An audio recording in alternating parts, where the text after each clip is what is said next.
Ya. La segunda parte de la clase de hoy es vinculada a los CRA, a los Centros de Recursos de Aprendizaje. Debo comentar que los CRA llegaron a nuestro país en la década de los 90. Antes las bibliotecas se llamaban, como su denominación original, bibliotecas escolares. Pero los CRA, o Centros de Recursos de Aprendizaje, tributan a la cultura española. Era la década de los 90, habíamos recuperado, entre comillas, la democracia, y el gobierno de turno, que era la Concertación, descubrió las necesidades urgentes que tenían las escuelas y los liceos de nuestro país. Entonces se crea un programa que se llamaba MESE, de Mejoramiento de la Calidad Educacional. Y dentro de ese programa está la creación de los CRA. Yo me acuerdo patente de una clase que tuve con una bibliotecaria y profesora, a quien yo recuerdo con mucho cariño, Margarita Sepúlveda, que en esa clase nos dice, ustedes tienen que estar informados de esta posibilidad de trabajo. Y me acuerdo que nosotros jóvenes, porque alguna vez fuimos jóvenes también, ¿no? La mirábamos así, no desdeñosamente, por lo menos yo no, porque yo siempre la admiré. Ella era bibliotecóloga, pero además estaba formada en historia. Entonces, si bien sus clases a veces eran de mucha lectura, en esa época los profesores leían, tristemente, pero los momentos en que ella dejaba de leer y hacía un comentario, su clase se iluminaba, porque ella es muy aguda y muy bien informada. Entonces, en esa clase, justamente cuando estaba recomendando el tema de los CRA, nos dijo, chiquillos, fíjense, esta es una posibilidad de trabajo y además va a haber un cambio que no es menor. Y obviamente los CRA tenían justamente ese objeto, ese objetivo. Han pasado 30 años y claramente ese objetivo no se ha cumplido. Pese a que existen unos estándares que se desarrollaron hace no más de 9 años, son estándares recientes, muy bien hechos, pero que hasta mi conocimiento son pocos los colegios que lo están cumpliendo. Y sería interesante revisar el por qué los CRA no han cumplido ese objetivo. Y sería también interesante cuáles CRA sí lo están logrando.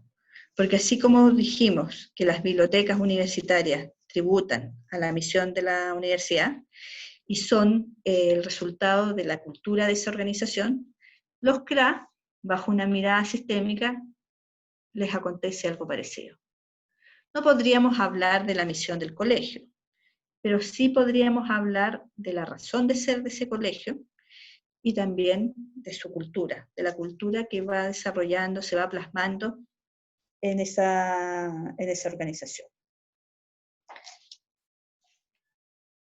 Si hablamos de una definición de CRA, en el PPT que ustedes tienen en el e-aula, dice que debe ayudar a los estudiantes a desarrollar habilidades y competencias de aprendizaje, así como su imaginación, para permitirles que se conduzcan en la vida como ciudadanos responsables. Esa definición está en los indicadores de CRA que acabamos de mencionar. Y si uno lo vuelve a leer, uno dice, ¿están cumpliendo los CRA a esta declaración?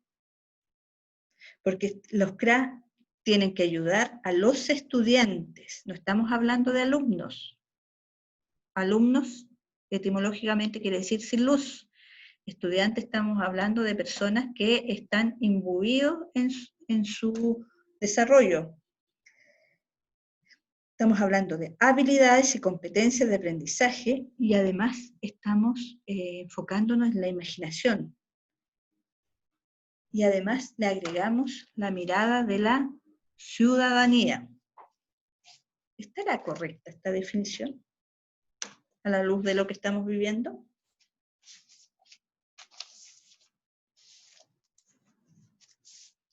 Pienso en lo que dice García Canclini en Consumidores Ciudadanos, y dice que desde la década de los 90, en gran parte del mundo, la gente se está comportando más que ciudadanos, que esa es una mirada moderna, siguiendo con lo que habíamos hablado de Bauman, moderno, la modernidad perseguía la ciudadanía, pero como estamos en esta época de tiempos líquidos, la gente se comporta más como consumidores. La gente está reclamando en Chile, por la docencia, por estas no clases que ustedes están escuchando. Yo digo no clases, no porque no tenga el espíritu de hacerla. De hecho, el PowerPoint, el realizar esta clase, el contestar sus preguntas vía email, hay un trabajo, hay harto trabajo de parte de, no solo mía, sino de los profesores. Pero la mirada del otro, en este caso son los destinatarios de las clases, no solamente de mi clase, sino de todas las clases que se están haciendo en las diferentes plataformas, la mirada de los apoderados de los colegios y de los estudiantes es que no es suficiente. Y esa mirada, esa queja, tiene que ver con un consumidor. Y el CERNAC, parte de los reclamos que están teniendo en los últimos 3 meses, habla de eso. Los apoderados y los estudiantes se quejan por el servicio que están prestando los colegios y las universidades. ¿Es o no una queja de consumo? Ergo, la gente se comporta como consumidores. Estamos en una sociedad de consumidores. No sé si ustedes revisaron o han visto el documental que se llama Chicago Boys, que es un gran documental, que lo acabo de ver el fin de semana, y que está disponible en el sitio www.ondamedia.cl. Y en este documental, que narra todo el proceso desde la década del 50 hasta nuestros días, de estos estudiantes de ingeniería comercial que se formaron en la Católica y que son becados en Estados Unidos, específicamente en la Universidad de Chicago, y cómo acceden al poder a través de la dictadura. Y ellos se sienten muy orgullosos del cambio que realizaron acá en Chile, que es un cambio que tiene que ver justamente con el consumo. Y de hecho, cuando le preguntan a uno de estos Chicago Boys, que fue biministro entre el año 82 y 84, biministro porque tenía las dos carteras, Economía y Hacienda, si mal no recuerdo, se llama Rolf Leaders. A Rolf Leaders le preguntan en relación a la desigualdad. Estamos hablando, este documental se hizo el año 2016. ¿Qué opinaba de él sobre la desigualdad? Y él decía, a mí no me preocupa la desigualdad, a mí me preocupa la envidia de aquellos que quieren consumir y no pueden.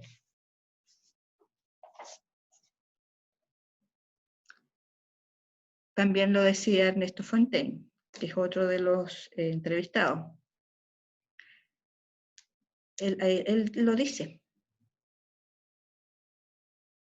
que dejaron el país con una gran posibilidad para que las personas pudieran escoger, pudieran elegir. Libres para elegir, como el programa de Milton Friedman que se daba en la parte cultural de Televisión Nacional en los 80, porque lo que importa es el consumo. Entonces, este documental muestra justamente cómo estos principios de Friedman, estos principios que se inculcaron en los Chicago Boys a su vez lo plasmaron en las políticas en la dictadura. Entonces, el consumo. Consuman para después decidir. Entonces, insisto, lo interesante que es este documental, y también lo interesante de ver cómo la gente reacciona no reconociéndose como consumidores y no reconociendo cómo exigen desde esa mirada plasmada por el consumo. Por eso, al hablar de ciudadanos, que es lo que está planteado en la misión del CRA, de acuerdo a los estándares, se ve anacrónica. Se ve anacrónica desde 1980 en adelante. ¿Y por qué se ve anacrónica? Porque justamente el modelo neoliberal se empieza a implementar en Chile desde la década del 80, con fuerza, aunque la llegada de los Chicago Boys es desde el año 1973, desde octubre de 1973, cuando Sergio de Castro asesora al ministro, que era militar en esa época, y después se transforma en ministro de Economía. Y después este modelo se instala en Inglaterra y en Estados Unidos, bajo los gobiernos de Ronald Reagan y de Margaret Thatcher. Gobiernos democráticos, y por eso no se le reconoce el impacto, o mejor dicho, el rol que tuvo Chile como laboratorio neoliberal, porque estaba en dictadura. Pero parte, o por qué no decirlo, todas las especulaciones que Friedman les decía a sus estudiantes en Chicago se realizaron en nuestro país desde el tiempo que estoy mencionando. Se practicaron aquí a rajatabla. Entonces, los Chicago Boys obviamente no quieren reconocer que esto fue un laboratorio, porque aquí se practicó de manera sin parangón. Aquí estaba controlado los medios de comunicación, estaba controlada la oposición, por ende, toda esa doctrina del shock que dice Naomi Klein se aplica. Así que les sugiero que revisen ese documental que es muy potente y que se hace vigente con las experiencias que estamos teniendo como sociedad después del estallido social y ahora en pandemia. Retomando la materia del CRA, podemos decir que una definición ya más acotada, que no apunta a la ciudadanía, sería decir que las bibliotecas CRA son colecciones organizadas de diversos materiales, administradas por personal calificado, que además es un servicio de apoyo al proceso de enseñanza y aprendizaje. Esta definición me parece más real. Tiene menos pasión, pero es más acotada. ¿Cuáles son los principales servicios de un CRA? Debería tener atención en sala. Un CRA debe permitir a sus usuarios el libre acceso de sus colecciones, cosa que más de alguno de ustedes ha podido darse cuenta que no es así. La mayoría de las colecciones están en la estantería, bajo llave, o están disponibles pero sin ningún control. La definición que acabo de mencionar habla de personal calificado, pero la mayoría de las bibliotecas está a cargo de profesores, pero generalmente esos profesores están recargados, por tanto la biblioteca no es la pasión de sus días y lo ven como un trámite más, o están a punto de jubilar, o están enfermos. Entonces, eso de hablar de personal calificado, uno se pregunta, ¿a qué nos referimos con personal calificado? ¿Que haya hecho algún curso de especialización?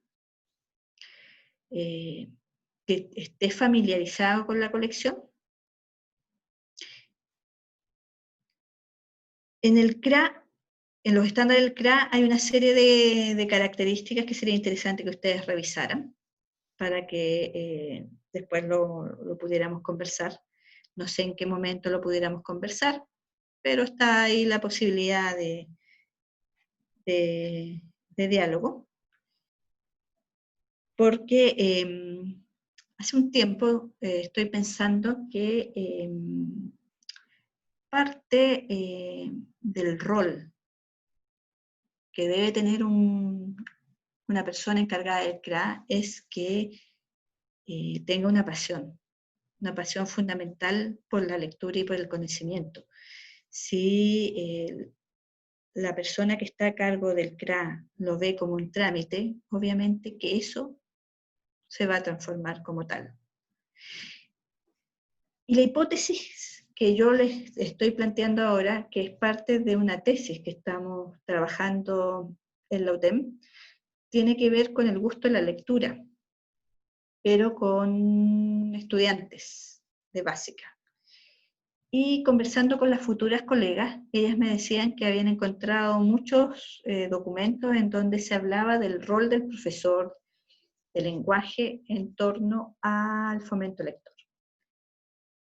Y yo pienso que los profesores de lenguaje, la mayoría, esto lo hace como un trámite. Por tanto, es diferente cuando un bibliotecólogo hace esa labor.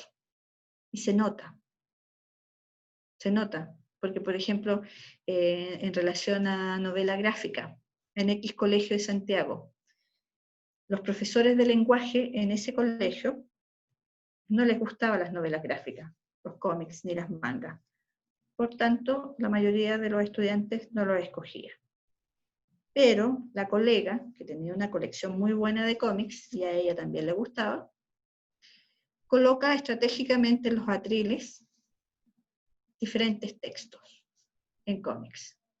Y descubre, en el recreo, que la mayoría fueron llevados a domicilio.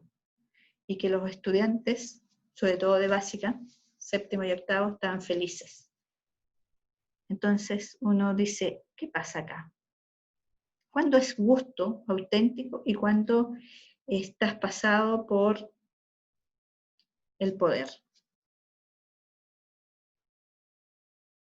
Yo considero que el gusto por la lectura, como su nombre lo dice, tiene que ver con el agrado, con el placer, y que uno puede leer en cualquier soporte, no necesariamente lo convencional, lo canónico.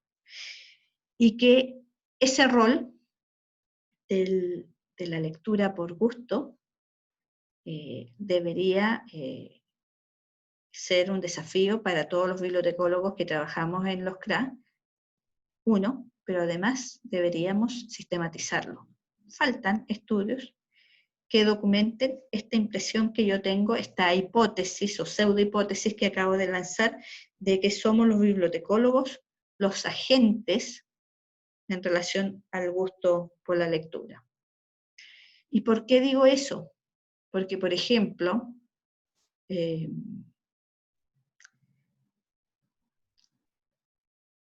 varios escritores que hablan con mucho cariño de las bibliotecas y de su relación con la lectura.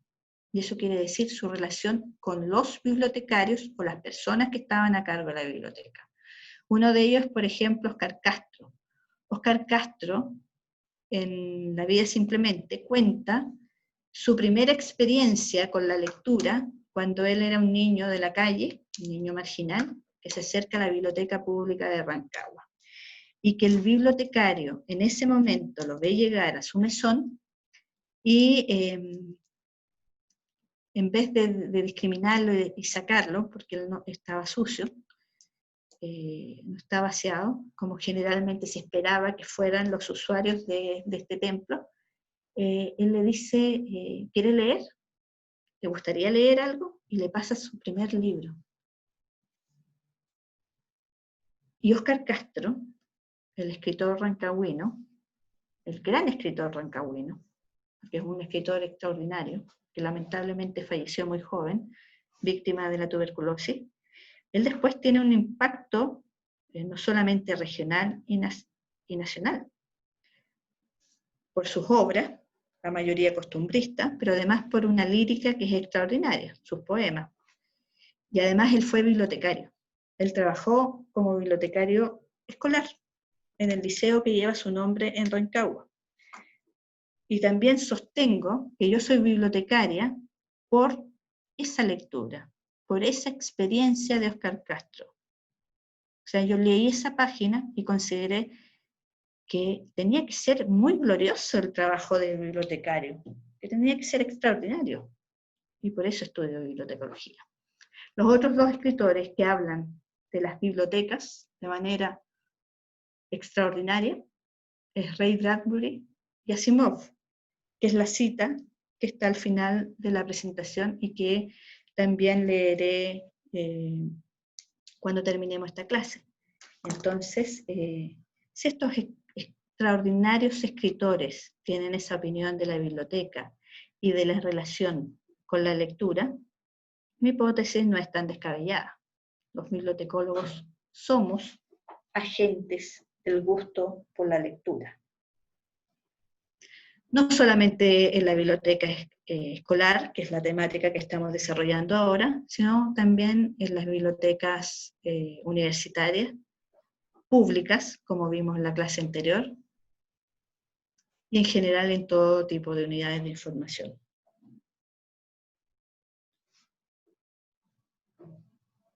Retomando los principales servicios, entonces estábamos hablando de atención en sala, hablamos de servicio en aula, que quiere decir que tenemos que conocer muy bien los programas de los profesores para poder ofrecer este servicio. Un préstamo que siempre está al debe es el préstamo a domicilio, porque requiere tener suficientes copias para todos los usuarios. Algo que me llamó mucho la atención, porque toda la información que saqué para el PPT tiene que ver con los estándares del CRA, los estándares chilenos del CRA, es hablar del préstamo interbibliotecario. Y tiene que ver con un servicio cooperativo con otras bibliotecas. Me llama la atención porque no lo tenía en mi imaginario. Y tal vez se puede implementar en los colegios de una congregación o de una misma red de sostenedores. Pero no tengo información y aquí les planteo la duda, si ustedes pueden investigar, ¿qué colegios estarían implementando préstamo interbibliotecario? Que si lo están implementando me parece glorioso, me parece muy, muy adecuado, pero tiene que ver con un compromiso previo, con acuerdos previos. Yo me acuerdo, por ejemplo, que trabajando en bibliotecas especializadas, bibliotecas universitarias especializadas, a finales de los 90 no teníamos colecciones muy adecuadas, y no podíamos acceder a préstamos interbibliotecarios a la Católica o a la Chile porque había pasado mucho tiempo y se había instalado una lógica del abuso en el sentido de que la mayoría de las universidades privadas no adquirían sus materiales porque sabían que las estatales les podían facilitar materiales. Entonces ya eso se había detenido, pero las privadas seguíamos teniendo problemas de presupuesto. Entonces, ¿qué hicimos en ese momento? Nos juntamos 4 o 5 bibliotecarias que trabajábamos en el ámbito privado, en universidades privadas, como les decía, para armar una red entre nosotros. Porque la Católica nos estaba cobrando, la Chile no nos aceptaba, entonces armamos una suerte de préstamo interbibliotecario entre nosotros, era la Mayor, la Andrés Bello, la Finisterrae, y en mi caso yo, la Diego Portales, todos vinculados a arquitectura y diseño. Y hicimos un acuerdo, pero ese acuerdo tenía que revisarlo los abogados, y tenía que ser equitativo, porque había universidades que tenían mejor colección que otras, también estaba instalada la desconfianza. El asunto es que mientras se iba formando ese acuerdo, en la medida en que establecíamos vínculos de más afecto entre nosotros, tuvimos que hacerlo de manera no formal, porque los usuarios no podían esperar. Entonces, durante un tiempo hicimos este préstamo interbibliotecario off the record entre estas instituciones, pero tenía que ver con la buena relación que teníamos entre colegas, más que un tema de gestión. O la gestión se agilizaba producto de la confianza que teníamos entre los pares. Y este comentario lo estoy haciendo en base a mi experiencia profesional, pero en torno al CRA y su préstamo interbibliotecario, que me genera algunas dudas, pero dentro de los estándares está instalado. Otro de los servicios del CRA es el servicio de referencia. Eso quiere decir que tiene que tener una muy buena colección, no solamente de diccionarios, de enciclopedias y base de datos. También se plantea la posibilidad de hacer diseminación selectiva de la información. ¿Qué quiere decir eso? Que de acuerdo al perfil de cada profesor, uno le va diseñando un servicio de acuerdo a sus necesidades. Por ejemplo, si el profesor de ciencias le gusta la física, nos vamos a preocupar de estar permanentemente brindándole artículos de revista, noticias u otro tipo de publicaciones para que se actualice o se motive o pueda ser lectura de ocio. Les puedo contar el caso de una bibliotecóloga que está haciendo diseminación selectiva, pero tiene que ver más con el tema de ocio. Entonces, a sus profesores, de acuerdo a sus perfiles, le está dotando de material de lectura que tiene que ver o con fomento del lector, o con filosofía, o con arte, de tal manera de darles una posibilidad de distracción, producto de las arduas clases que están teniendo y las problemáticas del día a día. Entonces, ella se enfocó como estrategia no hacer diseminación selectiva de acuerdo al perfil, como les decía anteriormente, sino más bien con el objetivo de otorgarles ocio o lectura por gusto. El último servicio que un CRA debe tener es programa de gestión pedagógica. Y eso tiene que ver fundamentalmente con organizar actividades de manera permanente, de manera sistemática, para el fomento de la cultura o la difusión cultural.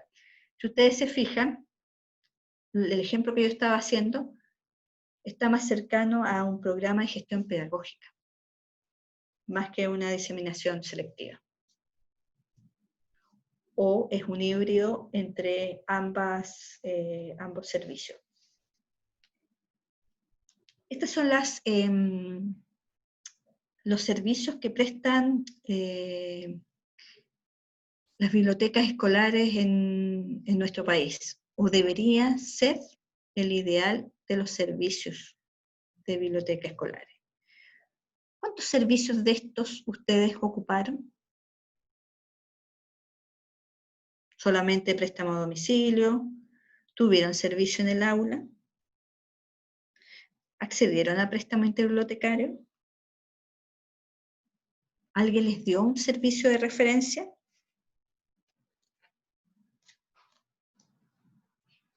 Son preguntas más que para llorar sobre la leche derramada, son desafíos que ustedes pueden tener pensando en que pueden realizar una práctica en una biblioteca escolar o, ¿por qué no?, ser bibliotecólogos escolares. Mi mejor experiencia como usuaria fue en una biblioteca escolar. Pero también puedo decir que como profesional estuve un tiempo trabajando en Fomento Lector, fue mi primera experiencia como bibliotecóloga, y recuerdo con mucha nostalgia la forma en que me fui vinculando con los niños en un jardín infantil. Tuve la posibilidad de hacer fomento lector con preescolares, que en esa época era bastante novedoso, estamos hablando más de 2 décadas. Y esta experiencia fue muy agradable, una, porque me gustaba mucho la lectura, 2, porque tenía una colección estupenda de cuentos infantiles, y 3, porque establecí una alianza estratégica con las parvularias. Me hice muy yunta con las parvularias, de tal manera de que ellas me permitían hacer hora del cuento. Yo creo que gran parte de lo que hice ese año como bibliotecóloga fue hora del cuento. Hice hora del cuento todos los días, tenía 3 horarios porque lo hacía con distintos niveles y logramos objetivos extraordinarios porque trabajamos con niños muy pequeños que además planificando las actividades con las educadoras de párvulo, ese es su nombre porque a ellos no les gustan que les digan parvularia, educadoras de párvulo, con las educadoras de párvulo trabajamos distintos objetivos en relación al grupo de niños que teníamos. Entonces se cumplieron 2 objetivos, el objetivo que ellas tenían como educadora y el objetivo que yo tenía como bibliotecóloga. El objetivo que ellos tenían como educadoras era mejorar el lenguaje de los niños, sobre todo los más pequeños, pero además de que se vincularan con el libro de manera lúdica. Mi objetivo era que la biblioteca, que estaba, cuando yo llegué a hacerme cargo, con muy pocos usuarios, porque esta no era una biblioteca convencional, esta era la biblioteca de un estadio, y no cualquier estadio.